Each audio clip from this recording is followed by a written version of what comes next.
ជំរាបសួរលោកគ្រូបាទបាទថ្ងៃអាទិត្យដូចយ៉ាងស្រស់ស្រាយលោកគ្រូសោះស្រាយព្រោះអីនៅហងមាសជោគជ័យហើយ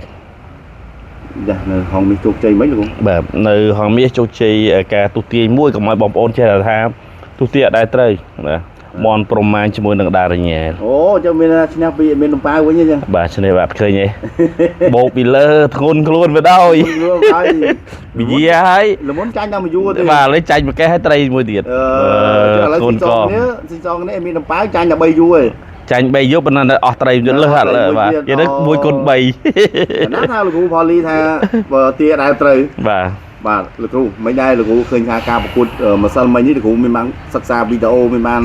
ទស្សនាវីដេអូខ្លះទេបាទបានមើលផ្ទាល់បានមើលនៅការ live ផ្ទាល់ហ្មងណាបាទឃើញថាប្រមាញលើកនេះធ្វើបានល្អមែនទែន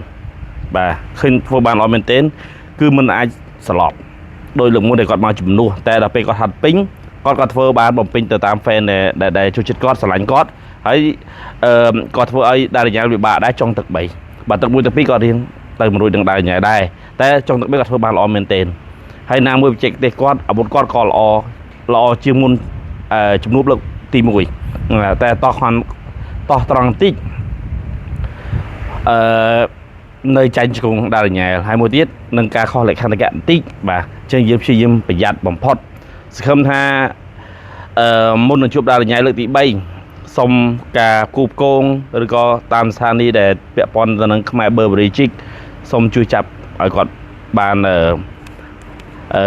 ប្រកួតណាដើម្បីគាត់បំពេញសមត្ថភាពគាត់បន្ថែមពង្រឹងសមត្ថភាពគាត់បន្ថែមនេះគឺល្អដល់គាត់បានប្រកួតពី3ប្រកួតចឹងទៅ4 5ប្រកួតទៅចាំជួបដារញ៉ែម្ដងទៀតគូនេះបើជួបគ្នាទៀតក្តាប់ដិតតែល្អមើលដារញ៉ែនឹងយ៉ាប់ព្រោះអីខ្ញុំឃើញប្រមាញល្អនៅចុងទឹក3ធ្វើឲ្យដារញ៉ែមានបញ្ហាដែរណាគូនេះបើលេង5ទឹកមិនធម្មតាណាអាចដារញ៉ែចាញ់ប្រមាញណា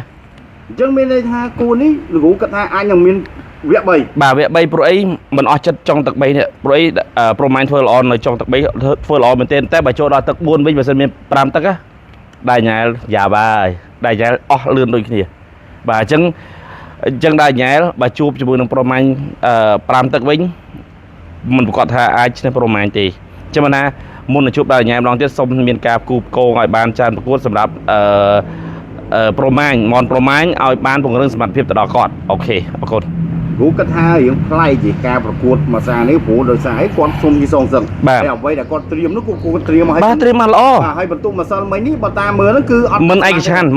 បាទអត់ដាច់ស្អីទេបាទអាចនឹង3-2ឬក៏4-1បាទវារឿងវិញចាំបានខ្ញុំថាគាត់ធ្វើល្អមែនទែននៅចុងទឹក3គឺល្អមែនទែនចាំថាបើសិន5ទឹកមិនប្រកាសថាដារញ៉ាលអាចឈ្នះប្រមាញបានទេបាទវារឿងពិតមកតែគាត់ថាប្រយ័ត្នរឿងពងនេះមួយកុំណាអានឹងចេះវាឲ្យផុតជាយាមទាញទៅរកកន្លែងមានបន្ទុកទៅកុំតែទាញទៅរកកន្លែងខលលក្ខន្តិកៈបន្ទុកអូខេ